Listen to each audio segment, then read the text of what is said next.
Hey there, comic book friends. I'm Travis. It's time for another edition of Uncover the Covers. This time we're going to talk about Marvel solicitations for December 2014. Here we are on a lazy Sunday morning, or at least it's a lazy Sunday morning for me. I kind of ran through a comb through my hair a little bit. Beyond that, hey, I'm awake. We're doing good. Full disclosure also here. Today I'm going to be using Newsarama's site for the Marvel solicitations. I couldn't find another place that had them all together and actually had the covers.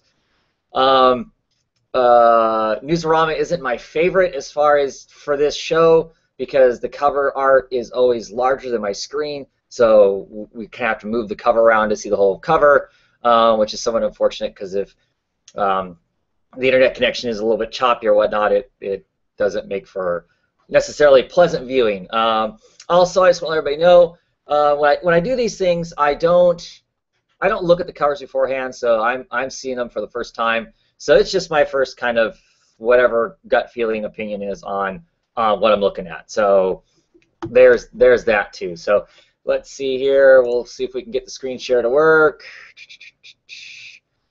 Want entire screen because otherwise it won't share everything. Ooh, we get that wonderful. Oops, what the heck? No.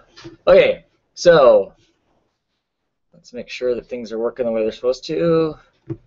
Looks like they are. Okay, we'll start out right off with Avengers and the X-Men. Axis number 9 is the first cover that they have here. Here we go. It's a wonderful Red Skull, because of course if it's a Axis thing, you know, assuming that the Axis powers and whatnot, and Nazis and all that kind of stuff, you got to have Red Skull, right? So, and there's a wide berth of both X-Men and of Avengers. Interesting, because this looks like Sabretooth over here on the left-hand side. That's fascinating, just for story purposes. Of course, there's the new Captain America there. I don't know who the guy with the cane is. Oh, that's Steve Rogers, the not so Captain America. Carnage in there. I'm not sure. I wonder who the person in black is here. The silhouette that they aren't showing us the picture. At any rate, so the cover itself, I like it. I like this big, massive, skull in the background there. I love the way obviously it's a red skull, so it's red, but the bright light shining out of its eyes and mouth, and it tossing all of the characters. That's pretty dynamic. I mean, I don't know where the graphics going to be at, because this is one of the problems with this. I think all these covers we're going to see are going to be the covers without the without the logos on it and stuff. And I kind of like having the logos on it because then it gives you an idea of how bad it's going to mess the cover up. But I like this. It's a piece of art. It's very well centered. All the bodies around the outside and whatnot. It's pretty well done. I dig it. I like it. I like those colors.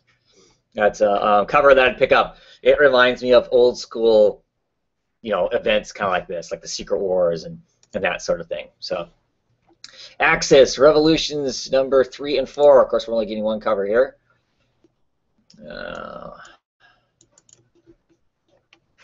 Let's see, to get the whole cover, this is the thing I don't like it. To get the whole cover, I have to kind of scroll. So, split screen here, obviously 2 different stories going on.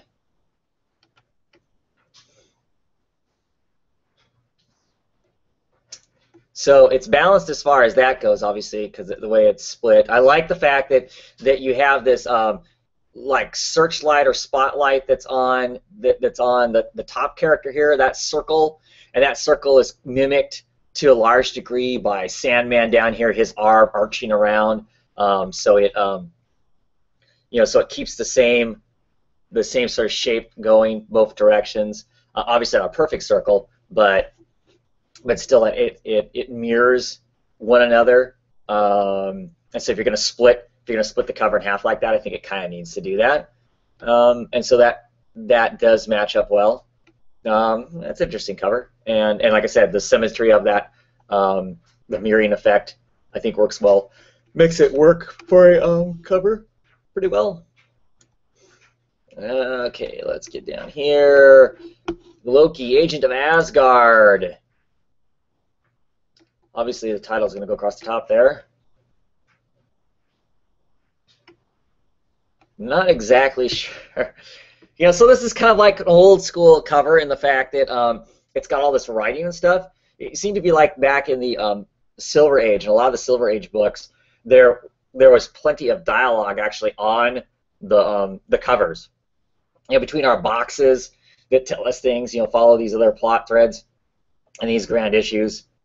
You know, never before has the heroic Loki faced the foe as dangerous as Thor, a god of villainy. So obviously there's something going on here. And then of course it's got them talking on it and stuff. It seems very cheesy in a lot of senses. So I like it for that. I like the old school throwback of it. That makes it amusing. You know, otherwise the art itself is okay. But like I said, the dialogue and the boxes on it make it amusing to me. Excuse me while I drink my coffee. And hey, how about move my microphone a little closer to me? That's a thought. Okay, so on to Axis Hobgoblin number 3. All these tie-in books. So here's our cover. Have you read my book? Okay, that's funny. That's a funny cover. I don't know if this book is supposed to be funny or not, but that's funny. That's funny that the Hobgoblin is, you know, pitching a book on the cover of it. Yeah, otherwise it's okay. You know, your eyes immediately center right there with that book between their two faces and whatnot, so that works as far as that being the focal point of it. Otherwise, I don't know if there's anything, you know, really extra special or dynamic about the cover, but it's amusing. If it's supposed to be kind of a funny book, that cover does work for that. Axis Carnage. This is one of those cases where, once again, I don't know that I like the menacing eyes in the background, but this cover is pretty cool just because of the fact that it's painted. It's very horrific. This whole, you know, twisted being that's here, you know, a la Carnage, because, you know, Carnage is kind of a, you know, strange symbiote kind of a thing anyway. But I like it. I mean, as far as the paint job on the character in the foreground is really cool, really sinister. And I guess that gives us some sort of a background. You know, who is this person? Looks like they're in a stocking mask, you know, looking at us. I wish it would be a different background. I don't, like I said, lots of times I don't like just the menacing eyes in the background. Sometimes it works and sometimes it doesn't. Here it's I don't know that it works one way or the other. But I do. I like the striking this creature twisting and whatnot. I would see that without a title on it. I go, ooh, what kind of a horror book is this? So cool as far as just the regular paint job. Like I said, I wish these had the actual titles on them. So this is Nova, issue number 25. Interesting paint job. I kind of like it. Clearly seems to be computer generated, not that matters, but I kind of like this simple flower there. Some of his petals have been knocked loose. Nova's obviously beat up, somewhat destroyed helmet there amongst the sand and dirt and stuff. It's an interesting image. Makes things that things are really bad for Nova. I have no idea what's going on in the book, but nice and simple. But I do like it. It's a nice piece of art. Avengers World, issue number 16. Oh, look at all the people running forward, missing their legs. Yay! So, I'm going to be critical. I don't know who did the art on this. But, okay, so this dark version of Captain America, what appears here on the right-hand side, he has both of his legs. He's running. You can't see all of his leg, but you can at least see some of it there, kind of thing. Some of his lower leg past the knee. Doctor Strange, for him to have that leg kicked back as far as he has it kicked back, where you're not even seeing his kneecap really, he would have to be so leaned forward that we would be seeing the top of his head. That's the only way that works. Same with all the people on the left-hand side. There has to be a foot back there. There has to be some part of that leg. The chances that all of them would be perfectly lined up to have it be gone behind there makes no sense. They'd have to be running. Yeah. Unfortunate. This is that part of the, the whole traditional drawing the Marvel way, and you'll hear me say that fairly often. Maybe there's a book that, if you're lucky to own, it's kind of a fun piece of nostalgia to own, called Drawing the Marvel Way, and it shows how Kirby and them drew these dynamic poses where, if things really close and things far away on a character, and I'm all for that. It works great when you do the whole thing, but this just, it doesn't make sense. It looks ridiculous. He looks like an amputee. Doom does. He should be falling over. There's physically no way, with the rest of the way his body is upright and whatnot, there's no way his legs would be splayed like that, unless he is just insanely flexible. And even then, you still wouldn't run that way. You need to show. I understand, that it's farther away. Or there has to be something back there. There needs to be you need to show some part of a leg. Like I said, on this guy with the shield here, you can see some part of the leg back there. It makes sense. It makes sense for this woman way in the background. I think she's a monster hunter. It makes sense because there's some piece of leg, there's some piece of foot going back. The people on the left-hand side, that's messed up. So, I'm a critic. All new X Factor 1718. Of course, we're only getting one cover. Hey, this one's actually got the graphics on it, because I like critiquing this part too. I like critiquing the graphics, the name. I mean, that's an important part for the book. Over the years, some of these books that have gone on for a long, long time, that changing that thing is a big deal, I think. So anyway, so here we are. Not sure exactly why we have it saying sponsored by Serval Industries. I mean, I know that's kind of who the sponsor of the team is, but why is that down here in the bottom half, splitting off our piece of art? I'm not sure. This is okay. I mean, there's obviously a fight going on.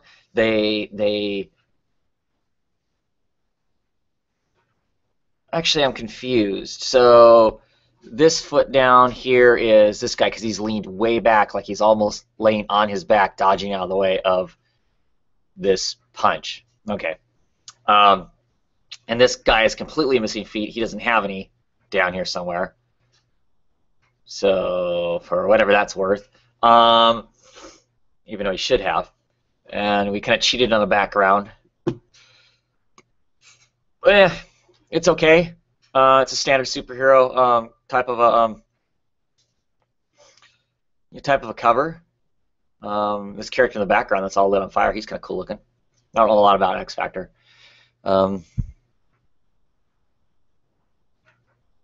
It's all centered. Obviously, your eye focus is right there on that bright light coming off of this guy's fist as he's punching, so that part of it works. As far as the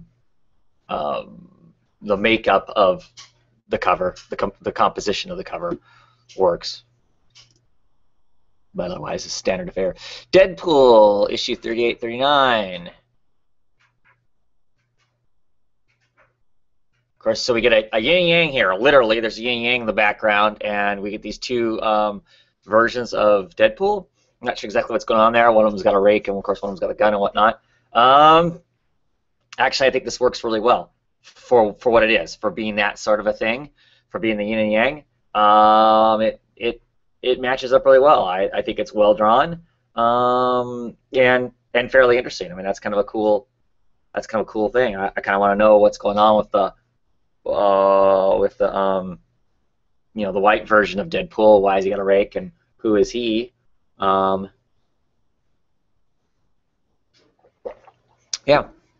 that's a cool piece of art. I like that. The part of it's splattering off here and splattering off on the top works well. As far as Deadpool things go, Amazing X-Men issue number 14.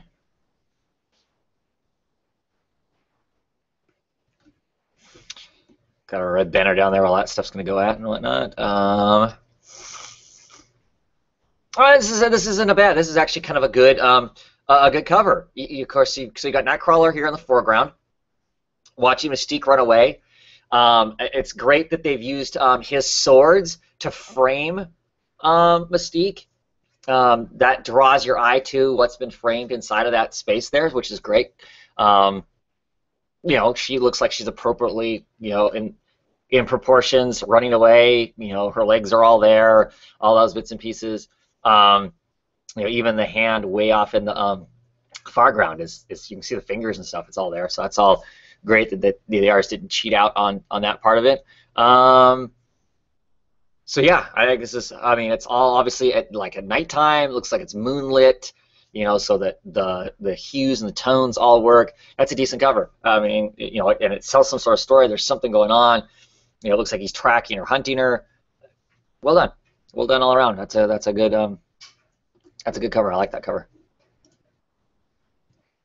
Inhumans, 9 and 10. Here's another Medusa picture. You know what? I really like this.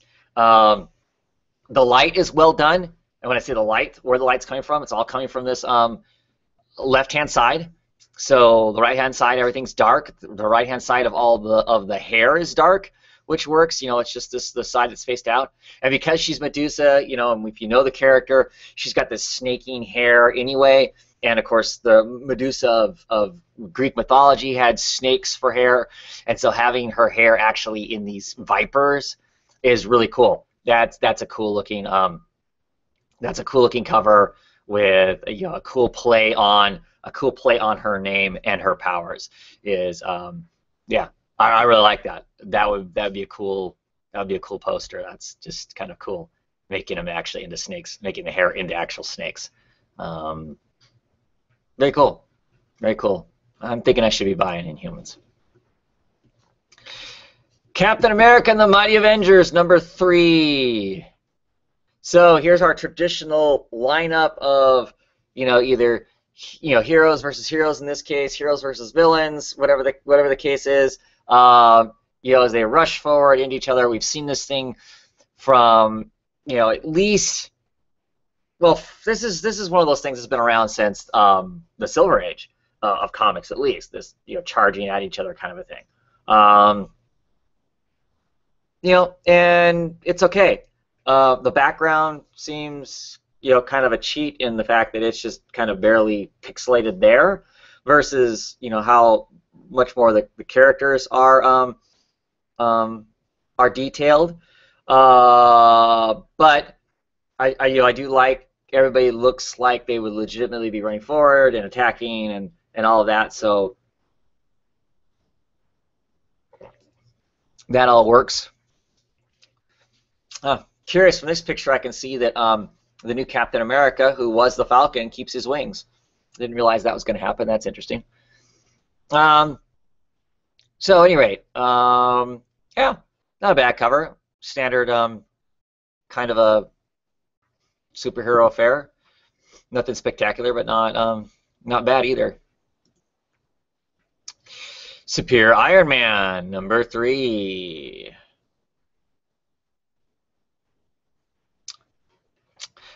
And here we use the reflection in the sunglasses thing. See Daredevil there, looking pretty blinded. Why we have all this binary code running by, I'm not sure. And why is his eyes glowing blue? To me, that just feels, his eyes feel weird. Do they look like they're crossing? I mean, I know they're not crossed, but they just kind of almost feel that way to a degree.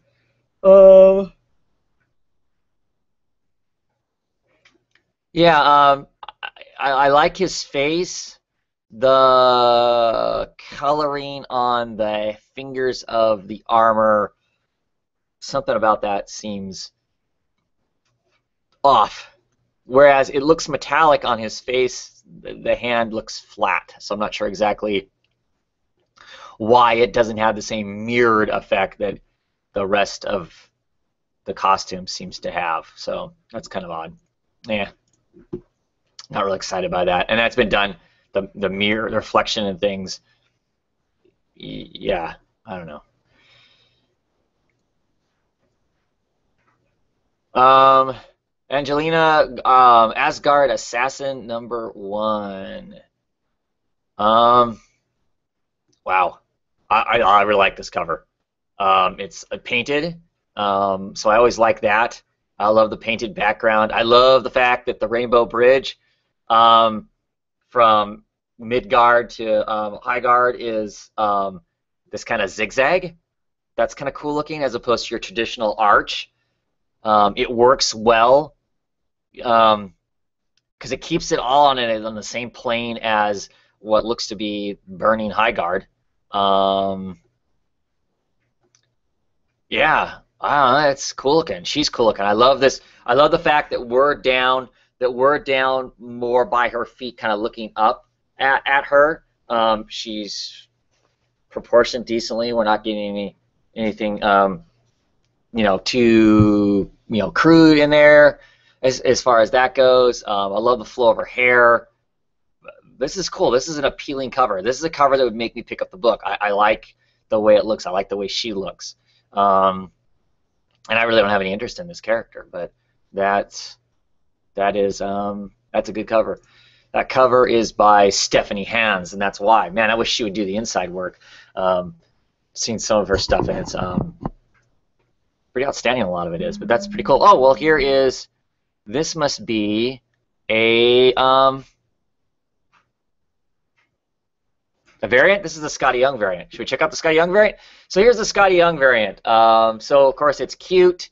It has this, the Rainbow Bridge is kind of whipping along. Interesting here, she's going to Highgard, Asgard. I mean, Asgard or bust on her thing there. She was Guardians of the Galaxy.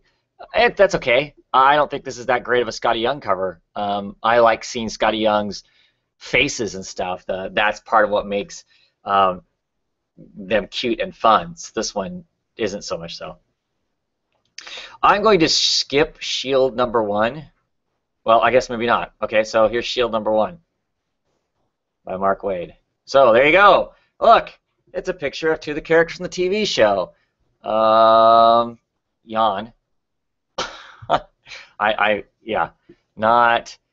Not interested at all. So this would make me run away from the comic book. And then here is one of the variants, which is a much better variant as far as that goes. Being dynamic, you got the Shield characters in the front, you got all these superheroes around and whatnot.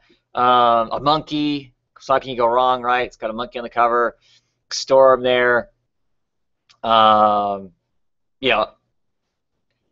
like this one. This is a great cover. It's a charging forward in the standard, comic book affair. It works. The coloring that's in it works. The light works on it. So I can put this cover. And here's another one of the variant covers for it.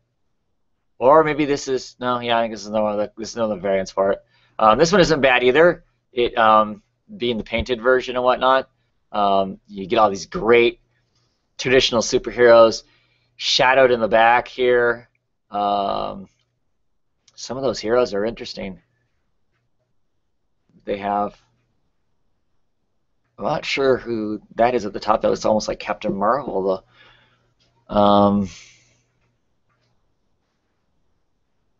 The tradition, the one that wore the white suit, the African American wore the white suit, which is interesting if that's the case. But anyway, so okay, cover. So that must be Captain America, Pekar, and Agents of S.H.I.E.L.D. maybe? I don't know if that's what that one was. That's a trade, I think, though. At any rate, Amazing Spider-Man Annual #1. Wow. Coming out with an annual real quick. So,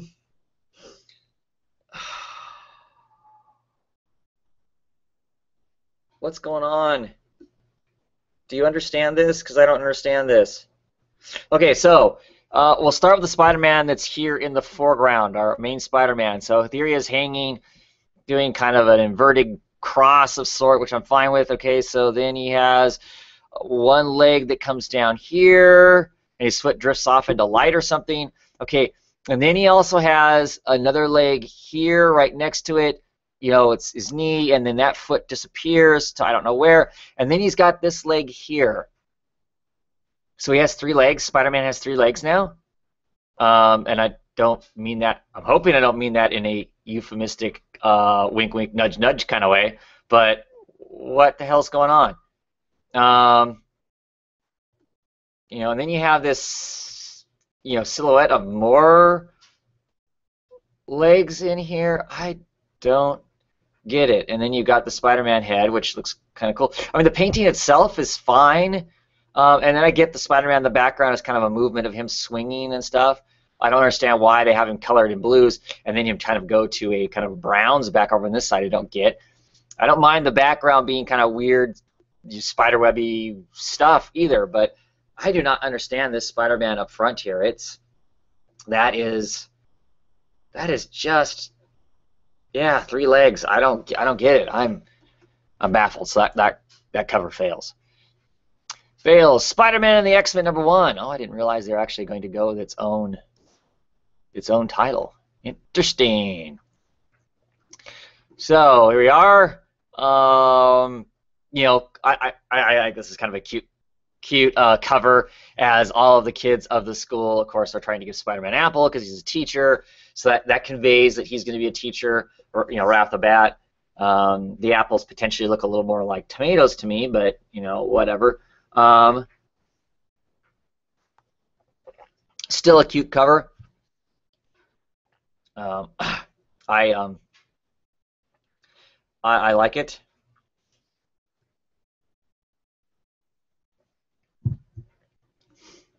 Yeah, I think it's interesting. The characters around him are interesting. I don't know a whole lot about the school and the characters. This would make me kind of curious as to what's going on.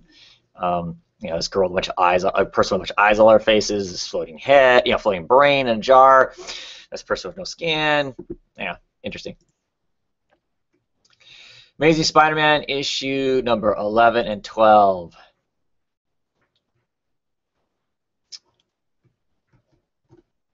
Obviously, some electricity flying off of this dude's arms, I would guess, blasting at this Spider-Man versus this Spider-Man. I don't know what's going on here. Obviously, some sort of fight between alternate Spider-Mans. It's okay. Like I said, this is one of those ones where I'd love to know where the logo is at for the cover. How does that work? What does it cover up, and that sort of thing. But it's okay. It's interesting. And then there's the more traditional painted covers. So here we get a bunch of different Spider-Man. And I'm assuming this all has to do with the Spider-Verse and that sort of thing. It's okay. Not sure what the hell this thingy is behind him, but yeah, it's interesting. It almost feels too busy though, and it almost feels like that there's the size difference between this Spider-Man and this Spider-Man that's here. I don't know. There's something about that feels off, but otherwise it feels balanced and is what it is. Here's the other half of that, or another one. Oh no, this is the other half.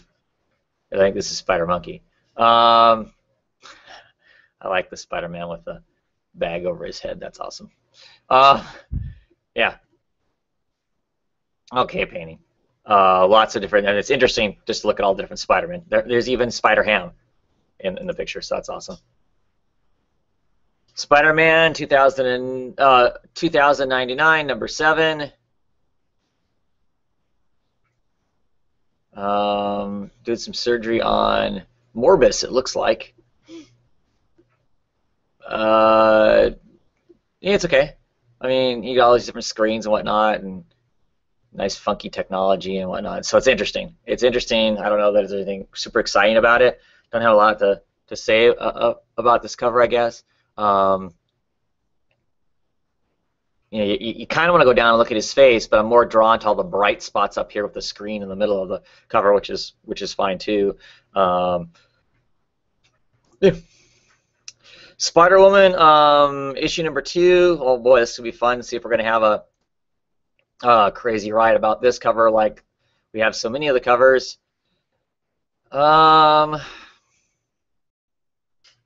Okay, so I'm trying to figure out what's going on. if we're in a tunnel and light's shining past her, I don't know. I don't know what to say about this cover. I mean, I want to be drawn to her because I mean she's the bright spot on the thing, which is of course kind of what we want. But she's so far off to one side of the cover. I don't know if that works because I don't know that this stuff down here that's all kind of the same, all the same busyness, and the lights balance the cover. I don't think they do. It doesn't feel like it does to me. It's kind of it's an okay cover otherwise. I guess it's not as extreme as the other one. I mean, granted, she's missing large parts of her body, but that's because those parts of her body are hidden. So it's okay. It's okay. It's not horrendous. And good morning, John. How's it going? I know at least John is watching. I just got a message from him. Let's see. Spider-Verse Team Up issue number 2 of 3. So I'm assuming this is our regular Spider-Man and Miles. I just don't know enough of the Spider-Universe anymore. I've kind of removed myself so far from it. And then we have Gwen's Spider-Woman down at the bottom. I do admit I really do like the Gwen Spider-Woman costume. It's kind of cool. I kind of like that. I mean, I don't know how practical that hoodie kind of thing that she has going on, but I do like it. I think that's an interesting cover. I mean, interesting costume. Now, as far as the cover itself, I don't know. We got 2 different things going on. Split in the middle. It doesn't seem particularly, special anyway. One of the things I'm curious about is, like here up on this top part, you've got this the Spider-Man dressed in black. They attempt to do some inking style with him and his costume and the shadows. You've got a little bit of the hatching marks on it around the rib cage and across the knee and stuff.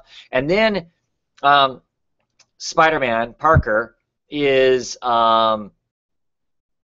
he's plain. He has no texture. The only texture that's added to him is whatever the colorist chose to do as texture, and I think that's unfortunate. I think that lots of times in this day and age of modern coloring, where the colorist can do so much and affect so much, like the colorist is the one that's creating these prisms of light and stuff like that, which is awesome that they can do that. That the coloring techniques and the printing techniques allow that to happen.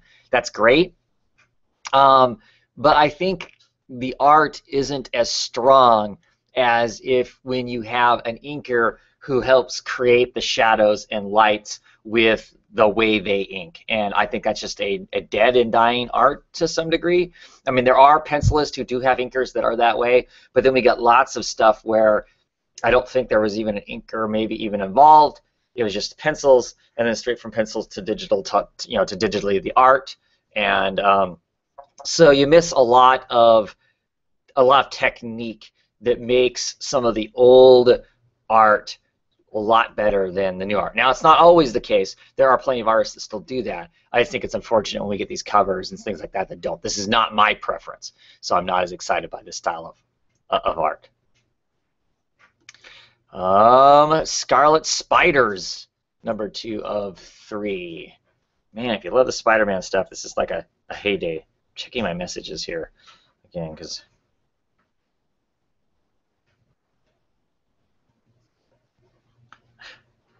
Mr. DaCosta is saying that he doesn't like the Marvel covers as a whole. They're the weakest of the bunch. We'll see. I'm gonna get to like DC's here, and we'll see what they're like. I don't think that superhero covers as a whole right now are nearly as interesting as the independent books are. Maybe that's because the independent books have a wider breadth of subject, and and so that makes it more interesting. I'm not sure, but I have to agree with you to some degree. But I think it's like all superhero comics have less interesting covers. But we'll see. We'll look at the DC books next and see if that's the case. So Here we've got some simple spider people wandering in a web-like maze with, I don't know, is that Arcade in the background rubbing his hands together? Or almost looks like Sebastian from the wow, I'm drawing a blank on that X-Men group, the Hellions, the Hellfire Club. Man, stretching my Marvel memory here. So you know, actually, I don't mind this. Kind of like, I mean, as far as this style of, you know, having the large looming figure looking down on the heroes struggling in some fashion or another, them wandering through a spider web is kind of cool. But you know, but simple colors, not bad. I don't mind that one. Death of Wolverine, Logan's Legacy, 6 and 7 of 7, the finale, and we get exactly the types of covers I absolutely do not like. You know, granted, Mystique looks cool with claws and stuff, some mindless, broken up rubble, some sparks flying, and then a bunch of heads in the background, a bunch of faces superimposed over the top of each other to try and balance this cover out and give it some sort of a background and give you some further information as to what's going on in the book. But it never works for me. I do not care for this whatsoever. I just do not like this style. I mean, I think that Mystique looks fine herself. Her, you know, this, you know, the angle that we get this this picture of her is cool looking. That's very dynamic and stuff. They just should have done something better with the background than this dome-headed person and Wolverine. As I don't care for that, and rarely am I going to like that style of cover. Death of Wolverine, Weapon X program, number 3 and 4 out of 5.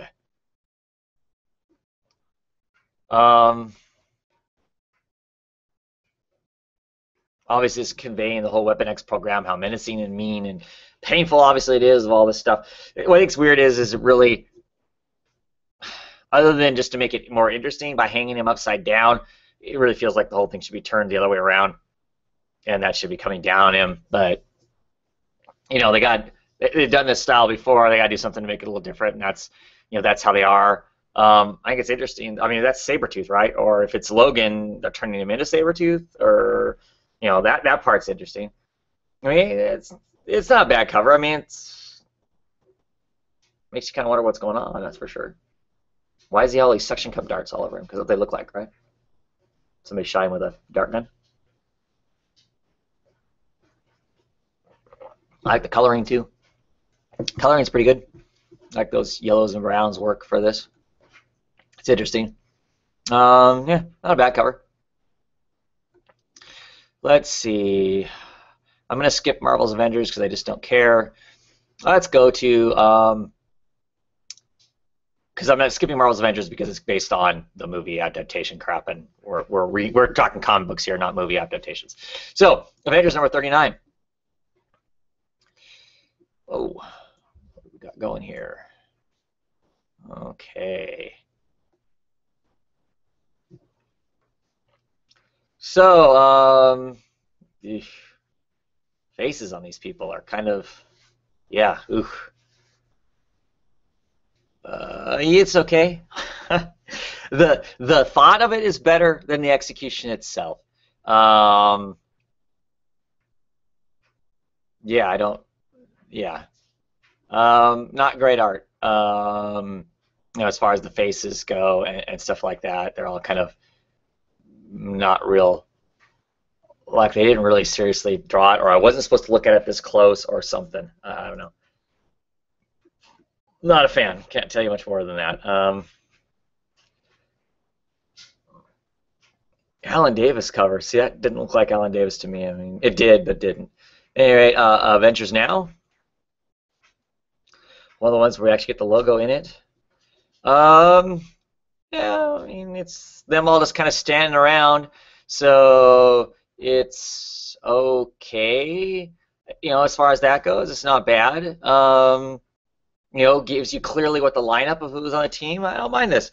I mean, as far as just being straightforward, you know, here's the team right now. Interesting makeup of the team. Of who's in the Avengers. Actually, you know, and everybody's drawn proportionately well, I think.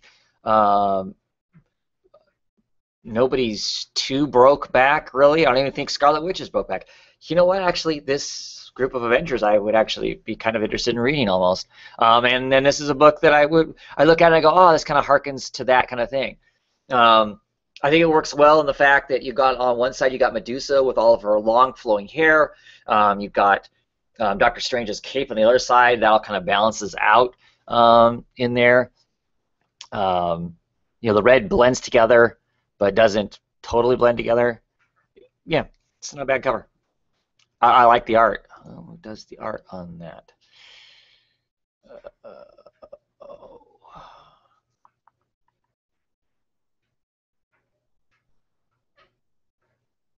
I do not know. Sarah Pichelli did the cover of that. Interesting. Got to look for some more of her stuff, see what she's doing, because I kind of like the way they all look there. Secret Adventures number 11.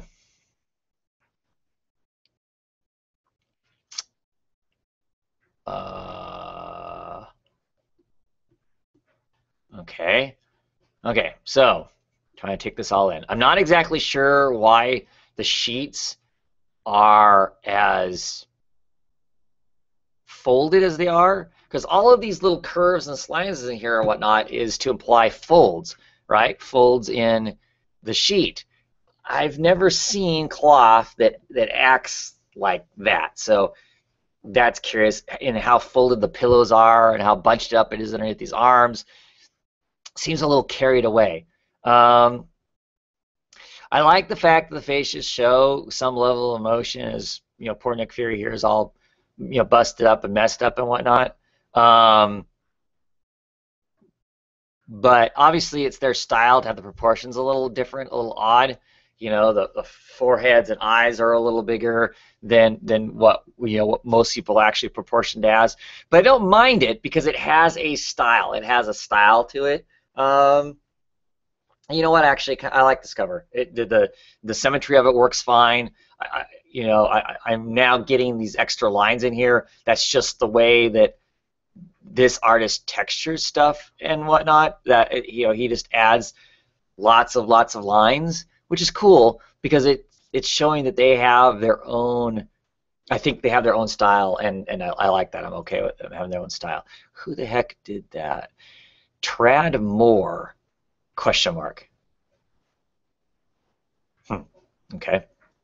Bucky Barnes, the Winter Soldier, number 3. This is a cover by Mark Rudy. Marco Rude. So that's not. That's a cover by Christian Ward. That's a Christian Ward cover. So I don't know why it says the cover art is by Marco Rudy, because that's not. And I like this. I like Christian Ward's work. I like the colors he uses, the texture, the strange. Nothing's just straight. I mean, the reflective color that's on his face, some of the color that's in his hair. To me, that's just interesting. It's visually, texturally interesting to me. So I like that. I like the background, even though it's insane, just kind of this insane whirling thing back to that knife. Draws your eye back there. He's obviously going to throw a knife. The determined look on the character's face, I like. I like the fact that, like, the star that's down in his forearm blends off into the background. I'm a big fan of Christian Ward's art. It's strong to me. It's visually interesting. Because you could have done they could have done this same cover and done it more in a traditional superhero sense, and it would be, you know, relatively boring. But because of the textures and extra colors that are put into it, to me makes it really dynamic and really interesting. Always excited to see his art. That's the variant cover. Okay, it does say variant cover by Christian Ward, and that's what they're showing us is the variant cover there. That's the option I have to look at. Let's see. Then there's the all-new Captain America number 2. It looks like Stuart Oeming is the first one here. Is your standard cover. You know, and there you go. Pretty traditional.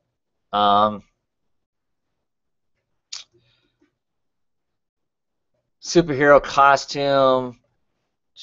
Trying to decide why there's that black void there. I mean, that's his wings, right? I'm not sure why it would be black like that. Because I don't think his wings were black. And if they were actual wings, it'd be far more interesting, I think. Right now, I'm wondering why there's this tear in reality, this black void. Otherwise, I like it. I like the coloring. I like the the buildings in the background and stuff like that. Oh no, this says this is the Sales one. This is the Tim Sales one. I'm confused because it does kind of look like Tim Sales' work with the inking on it, but I don't understand why that black void. And then this must be the Stuart Oeming one. Yeah, yeah. Which of course has a plethora of floating heads in the background, all these evil floating heads, which I don't really care for, even though it does balance things out and whatnot. I love the Hydra symbol and the tentacles back there. That's kind of cool looking. I like this up close new Captain America. I like the shine that's coming off of him. I love the determined look on his face, the furrowed brow, and then you've got the new Nomad back there. I like him too. See, now this is one of those ones to talk about where they actually use the ink. They use cross-hatching to give us more depth, more shadow, and more light, and more texture to the book. I like that. I just don't like the floating heads. I get that gives you a sense of all the bad guys there could be out there for them to fight, and the whole Hydra thing and stuff. I get it. This one isn't so bad, but it just to me feels like there's got to be a better way to fill the background than a bunch of floating heads to balance this thing out. But I like the cover. That's kind of an interesting cover. Maybe I'll regret not getting Captain America because it's one of the things I dropped. Guardians 3000, number 3. Okay, I like this, and this is why I'll tell you why I like this. I like this because it's a painted cover, and it's got that kind of pulp sci-fi feel to it. It has this, it has that kind of sci-fi 1950s or 60s novel cover look to it, so I'm always appreciative of that, especially if it's applied to a book that might potentially have that kind of style of stuff in it. So interesting as far as that goes. It has the dynamics of this, some pretty interesting colors. Obviously back in some far off planet somewhere. So yeah, that's interesting. Guardians of the Galaxy number 22.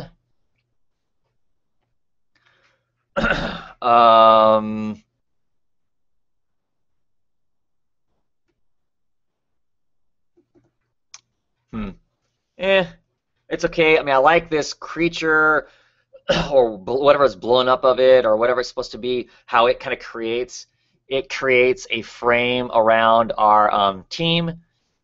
So, so that's good and stuff. That's interesting.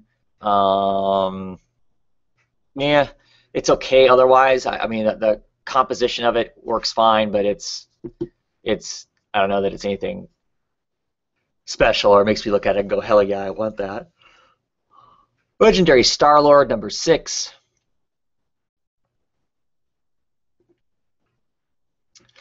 This isn't a bad cover. This is kind of amusing. Him climbing up out of the manhole and having all these people wanting to snatch him in the background there.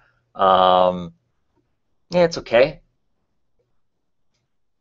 The composition's right. It really centers on him in the foreground, and then everything behind him. Rocky Raccoon number 6.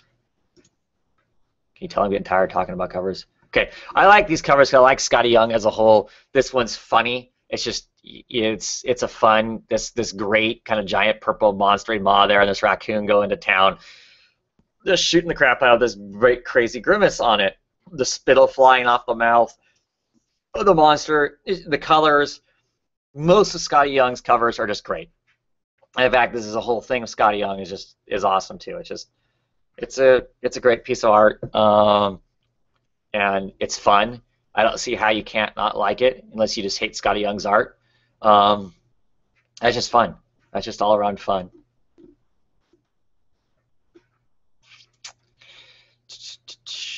Deathlock number 3. Okay, so I really wish that we had the title on this cover art, so we knew how it played with this whole thing. I do kind of like this in the fact that it's it's kind of bloody, sun kind of thing, and these jags coming off it. Those actually turn into hands. Those hands look like, with these lines there, that it's manipulating screens, like he's some sort of a puppet potentially. I do like that without it literally being him being without literally him being a puppet. I like it. I think I think that's really cool. I think that works well. Like that it's not an idea that hasn't been used a bunch of times, but I like the way it's used here. I think it's interesting. Hawkeye versus Deadpool, number 3 of 5.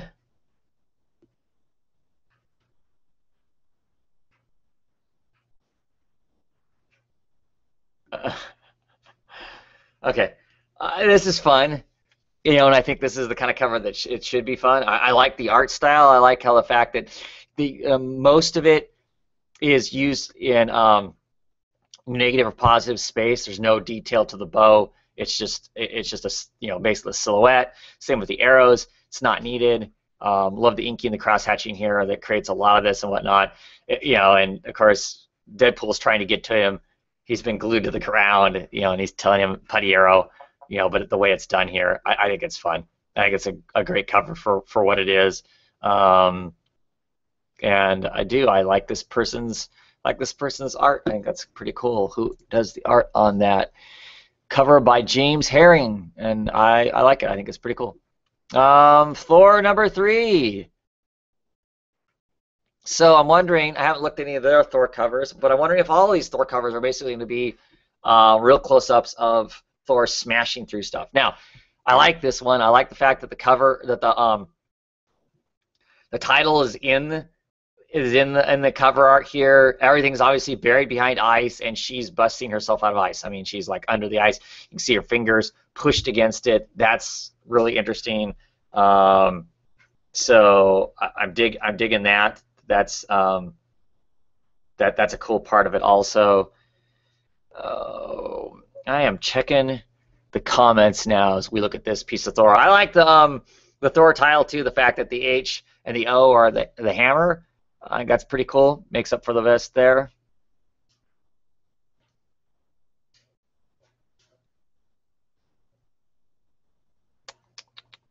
John's saying here that the DC covers stand out to him more because they feel like splash pages.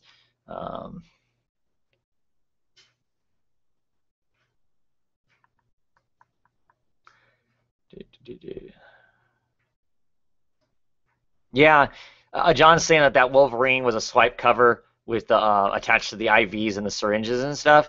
And see, that's what I was thinking too. That it looked like from another book. I just can't remember which book it is. And you hate yellow, John? I kind of like yellow on covers. I like yellow on covers, not as much as purple, but I do. So.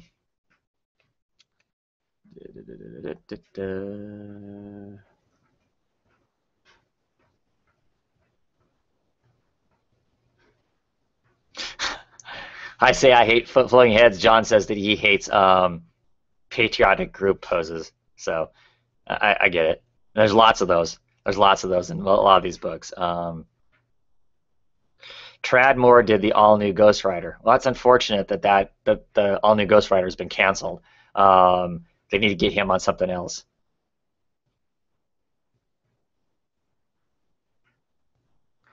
All these comments.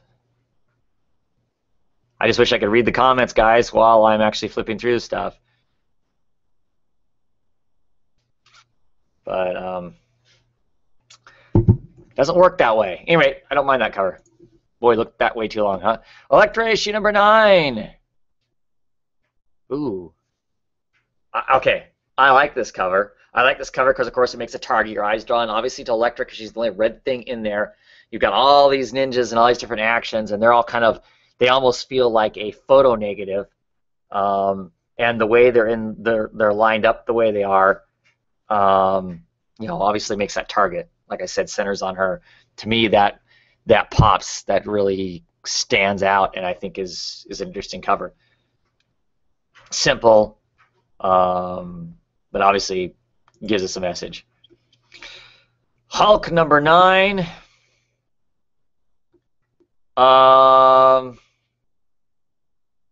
This looks like an artist I should know too. It almost looks like a, oh, it's Bagley. Okay. Except that doesn't this lip right here, doesn't that lip look like a Byrne? Oh, looks like a John Byrne cover almost. I'm looking to see. No, it's Mark Bagley. Huh, interesting. Well, okay. I think this is amusing because, of course, that's Kitty Pryde, shoving her arm through the Hulk's head. So that's kind of fun. Her fist is awfully big. Her fist is as big as her face is. But whatever, I guess. I'm not a Bagley fan, so he's kind of a traditional style comic book artist, so he works as far as that goes. It's okay. It's nothing special. All New Invaders, number 13. I can't believe this is still around. Yeah. I don't know what to say about this cover. Look, she's wearing Daleks on her arms and her forearms. Her forearms and her legs. That's what it looks like to me. This background, this stuff down around her legs and whatnot. What is painted there? What is that supposed to be? Is it melted? Is it? I don't get it. They try to create some background up above her head, but this is just a mess to me. It doesn't make any sense. The armor is ridiculous looking. This thigh is out of control. This thigh is bigger than her chest. I don't know. I don't know. I don't get it, and I don't like it. Moon Knight number 10. Keep it simple, stupid, which is what they do here. Yeah. Okay. Here's my problem. I don't mind it being simple, but keep it clean, and it's not clean. You got this moon shape, and the color there's some color that's kind of slopped over into the moon. I think it should be crisp. I would like this cover if it was crisp. I don't particularly care for it being simple and being as sloppy as it is. This looks like something that I would have done in like 6th grade when I was, I don't know, 12 or whatever. So yeah, not too excited by that. All New Miracle Man, annual number 1, written by Grant Morrison. I actually really like this cover. I love how dark it is. Mostly just concentrated on the face, this eye, this arcing electricity that's rolling off the ears and the hands. This bloody, the hand is bloody. There's something going on here. This man in a suit. What is it? I don't know. This is a striking cover because it's simple. Also, it's nice, bright. Light shining on this person sitting in the dark. This electricity and stuff. To me, that's cool. That's a good looking cover. Oh, here's the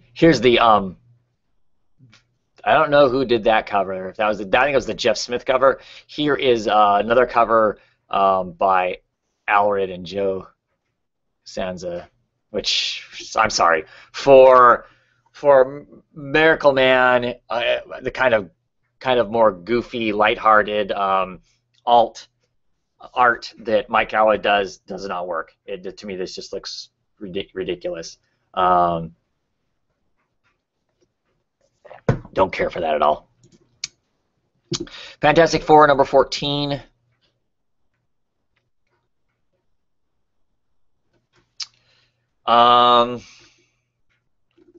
In the flying car.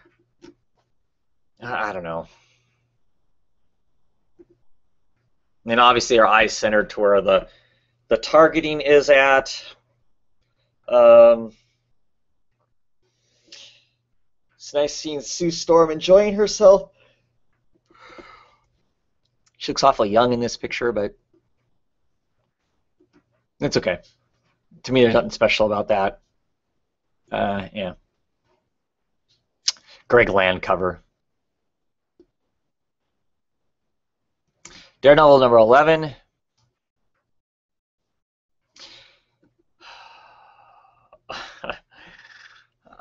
I don't like this cover. I like Chris Samnee as a whole, but I don't care for this cover. That motorcycle to me doesn't look real. I mean, it looks ridiculous. It's so skinny. I don't know that a motorbike would not look like that. The bike does not look right. The idea of it's fine and whatnot, explosions, the colors all work and everything, but the bike just does not look right. I like the fact that they have Daredevil tied up with like bicycle or motorcycle chain is what it's supposed to be, because the way the segments look, it looks like that. Except it looks like bicycle chain because of how thin it is. If it was going to be motorcycle chain, they just should be thicker, but I guess that's me being extra critical. But no, not real fond of that because I don't care for how poorly the bike is. Captain Marvel, number 10, Sweet God. This is like an old Marvel. Well, it is. This is a throwback cover. And you know what?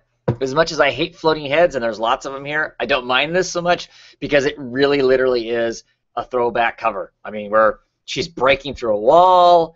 You know, it's got her showing her training and stuff here. Her friends are all the floating heads. There's some ship going on. They even got up in the corner where, you know, it's going to tell you the price and the number that this issue is. It's got a picture of the hero. This goes back to, kind of takes a combination of both the stuff that was in the 80s, because in the 80s, all the Marvel books, you know, had a little picture up in the top corner that said the number, the price, and then it basically showed you a face of who all was in the covers, and I always liked that. I always thought that was kind of fun. I could quickly look at the book and go, oh, I know who's going to be in this book. So kudos for that. And then all the rest of this stuff is like traditionally Silver Age, you know. So amusing in that sense, despite it being some of the stuff I don't like. I don't know that you know, and it's supposed to be a beat-up, worn-up cover, and I appreciate that, I guess, for them trying to do that. A bit frustrating. Grading-wise, I would grade this as a 2 at best, as far as how worn out the cover is and how close to near mint it is, a 2. Wouldn't you think?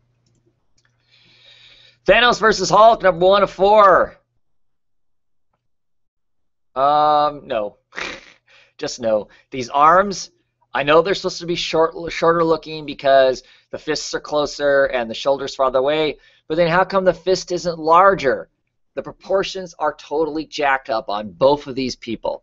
And they literally took the same picture and just mirrored it, it looks like to me, and moved the angles a little bit. So they drew it once and used it twice. But their fist, I'm sorry, the fists on these guys should be huge. To give them a sense of whatever. I don't care if you are the Hulk, your freaking forearm should never be bigger, unless you're Popeye, than your fist. It doesn't work that way. His fist should just be massive. This is wrong, wrong, wrong. Wrong. And that's Jim Starlin, and he phoned it in, because that is crap, even for Jim Starlin. She-Hulk number 11. I always love these covers. I love the watercolor, you know, paint that is them. And is that Medusa she's fighting? That's awesome if that's Medusa. You know, pulling hair, karate chopping.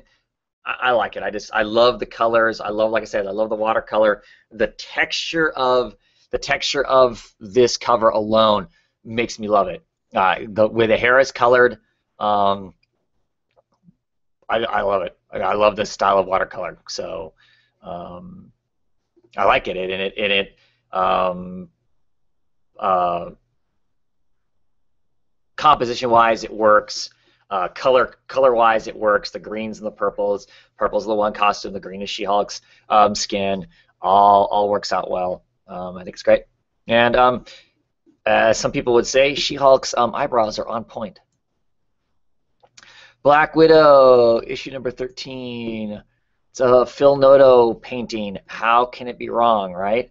I think it's great. It's a great painting. Phil Noto does excellent covers, I think. I love how her wristbands are kind of melting down there. It's interesting the symbol, the like very clean, obviously put in computerized that what would be like her zipper or that sort of thing. Just that very crisp line that is. I think it works. I like the fact that she has the moles on her face. I just like it. I think it's a great picture with texture and interest and determination. Very striking. Punisher number 13. Okay, one of the first things that's awesome about this is, of course, they have a Daredevil comic in it, and it literally is one of the issues. I think it's like issue 4. So that's great. And they mimic that really well.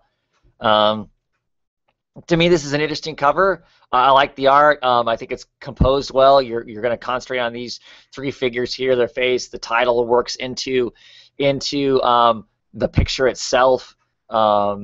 You know, all this interesting stuff on the background. It makes you want to look around to see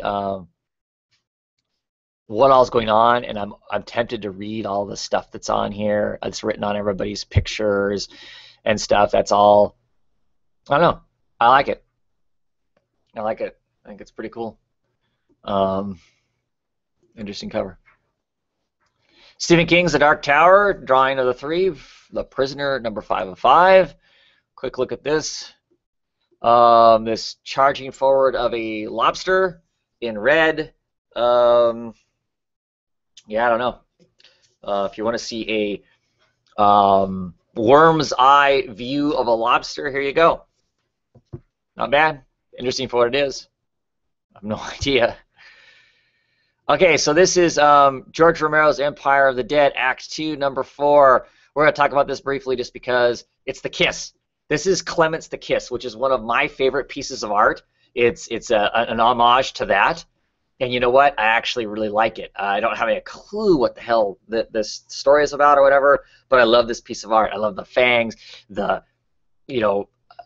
shadowing around the neck of this, what seems to be a vampire. It seems very visceral as he's grabbing her at the neck. I wish I had Clement's original piece here to show you. This is a great homage to that. I love it because I love that, and this is really good too. I love the textures, the painting feeling of this too. This style of art always appeals to me for covers because it feels like we didn't just cut and paste some things that we found in a comic book somewhere and slapped them on it. It has a sense of weight to it, and I love the fact, like I said, that it's a Clement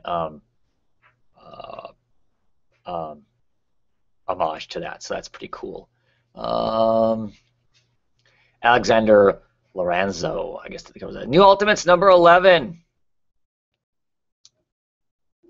Slashing through the New Ultimates, cutting in half, and red and blood spraying off. Yawn.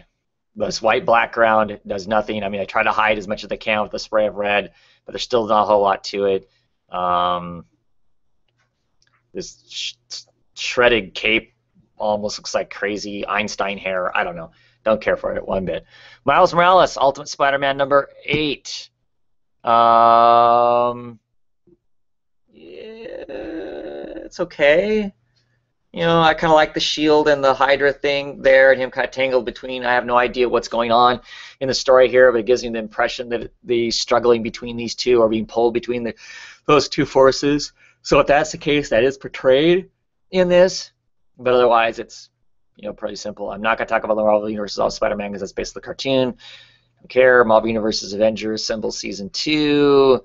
More of the stuff that's based off of cartoons. All new X-Men number 36. I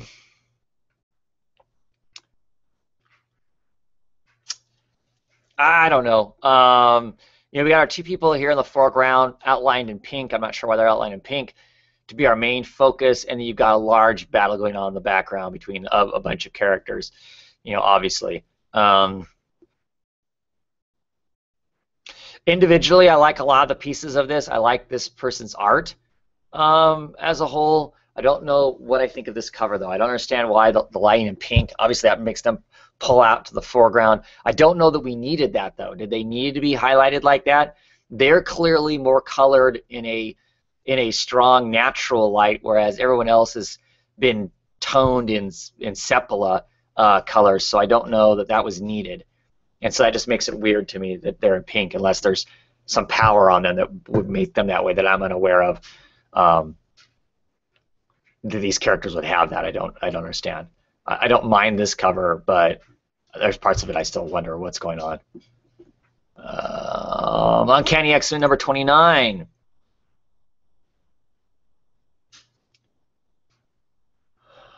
Okay, I like the fact that the titles in this one is busted up. This is kind of an amusing page, just because you got all these heroes, you know, and villains and everything, and the last will and testament of Charles Xavier that She-Hulk is reading there, because of course she's a lawyer. So I kind of like this. I like the fact that it pays, you know, it has, I mean, heck, it has Machine Man in it. It has, you know, Man-Thing in it. It's got just a little bit of everything. So that's kind of cool. I like it. I like this cover. It's interesting seeing all the different stuff there. So yeah, that's kind of a cool cover. Who does that cover?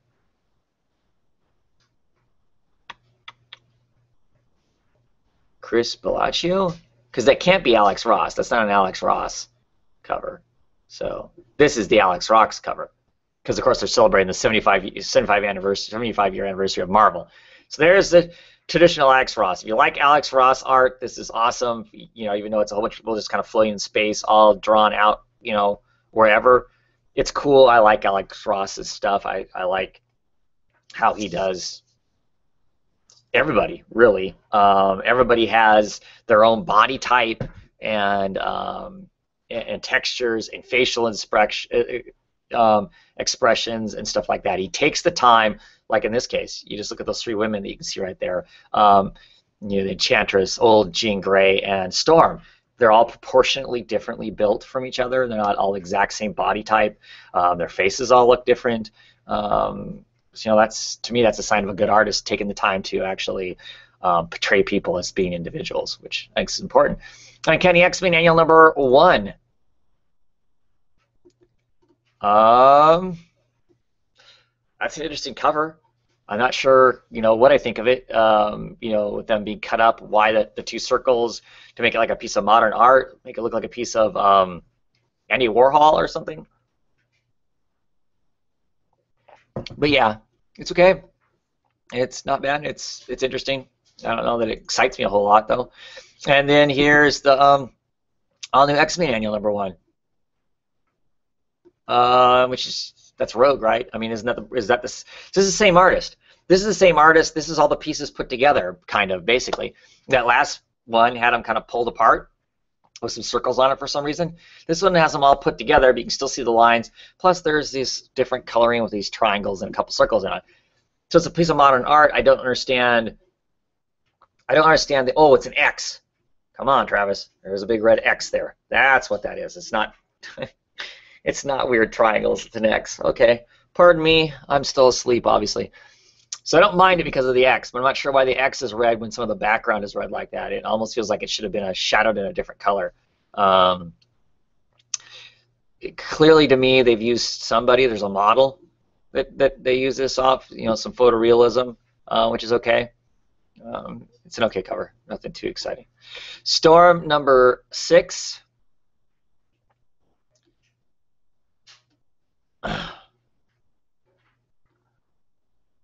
Okay, so I don't know exactly what all is going on here. I mean, it's fun that somebody's using their mobile phone and they're watching this, and somebody else is got their earbuds in because they're obviously on a plane. Except I don't know if this is a plane, which I think it is. I've never seen coffee cups with actual, you know, look like a coffee cup with a mug. You want to be critical. And why is the airbag down if they're not using the airbags? But otherwise, beyond that, I don't think there was a need for the airbag other than to balance the picture out. This is a fun picture of her busting somebody up outside while these people are watching it from inside. Because it's framed, right? I like it when they use frames within, you know, frames for the pictures. I think that works because it automatically makes your eyes go to wherever the framing is of it, you know, because obviously art should be framed. And so when they do that in a picture, it's smart. It's you know, it's a good way to make us focus where we should be focusing on. So I like that. Terry Dodson cover on X-Men number 22. Yeah, here's that whole kind of thing that I don't really care for. I like Terry Dodson's art, don't get me wrong, but you know, person in the foreground, and then you kind of hide all the body parts of everybody else kind of stacked on top of them, like they're all kind of somehow riding, they're in a backpack behind them at different levels. I do not care for, so I don't really care for this cover and boring white background. So Deadpool's Art of War number 3 of 4. And actually, I really like this. I like the simple watercolor.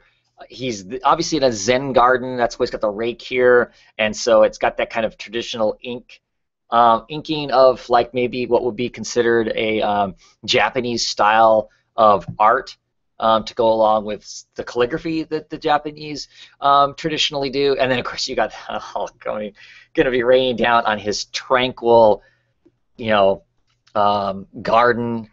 I love it. That's actually a really great cover. That's amusing because you just know what's going to happen. You can feel a sense of, even though there's no emotion there, just that bomb that's going to hit in this nice, peaceful garden that Deadpool has created. That's a great cover.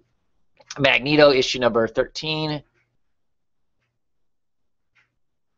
which is a strange cover. This is by a completely different cover artist, I think, is from what we've been normally having. You know, here's somebody putting on Magneto's helmet. This woman. Oh, man, her face looks traditionally. It's like a traditional mid to late 80s comic book superhero face, and I don't know. It appeals to me.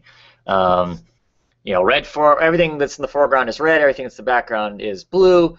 I think they do that to make it more striking. You know, as opposed to why isn't she just colored like a normal person or whatnot. It's not a bad cover, but different from most of the Magneto covers, because most of the Magneto covers have had Magneto on it. It's looked like the art on the inside, and so it's kind of a change. For better or for worse, I'm not sure. Nightcrawler issue number 9. Man, there are a lot of Marvel titles, aren't there? You know, here they are running from, they're all trying to catch him. They all are pissed off and trying to catch him.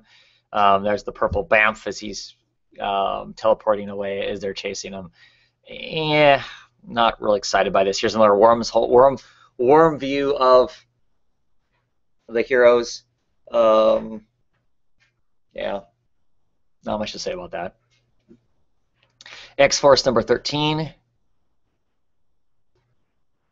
Killer Be Killed, Dirty Tricks. Okay, I actually kind of really like this one. Yeah, I don't know if this is cybernetically what's going on. You know, the person that's lying here in the hospital bed, that all works. Mirrored over here with the this computer-generated pain and anguish that's going on is interesting. I like it. There's obviously some decisions going on here. Killer Be Killed, Dirty Tricks, ends justify the means. So you know, I don't know if this is actually happening in a computer world, or this is a dream in her subconscious or whatever, that we're working through some things. But it feels like a story is being told in a sense on the cover, and I like that. Cyclops number 8.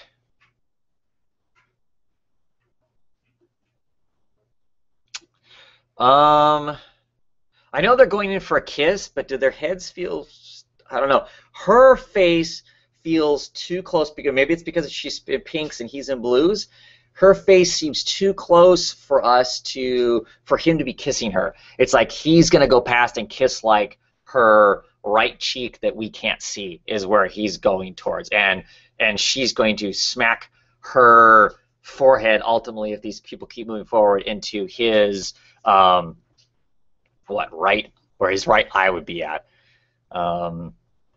So they're at weird angles. And of course, we're supposed to be, I think we're more concentrated on this fellow because he is framed between their chins and shoulders. So it's okay. but it doesn't feel like they're lining up right, so it's strange. And I'm not sure if it's because literally she is too large in the foreground for us, or if it's the fact that she's in the pink hues while he's in all blues. And everything else in this is in blue, so I'm not sure exactly where that breakdown is, but it feels like there's some sort of breakdown there somewhere. Min of Raft number 3. Black and white. I like it. You know, you've got this kind of stained glass window. I don't know if this just hasn't been colored yet, or if it's really truly going to be in black and white. And I like the I don't know, dichotomy or whatever of, you know, you got Jesus here, the lambs, the flock of sheep, the whole taking care of the meek and all that kind of stuff, and then you got this man viscerally shoving a handgun into the mouth of somebody getting ready to pull the trigger. It's pretty striking.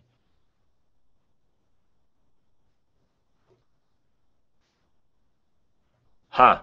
Interesting. I'm just reading the notes in between here. It says, editor note, according to Marvel, all new Ghost Rider, Ms. Marvel, Silver Surfer, and Iron Fist, the Living Weapon, are not in the December solicitations. These titles are not canceled. They will resume in January with new issues. Okay. Well, we know that all new Ghost Rider has been canceled. I don't know when the last issue is, but that makes me worried about those other titles because I read some of them. But anyway. Skipping powers, because these are all trades. I'm not sure if this is all trades and hardcovers. I don't want to talk the covers of trades and hardcovers. So I may have actually talked about them all. I think I did. Because everything else that's down here looks to be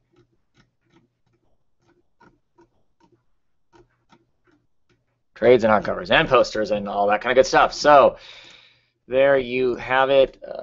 Let's stop sharing. Am I stopped sharing? Yeah, looks like I have. Okay, so yeah, there it is.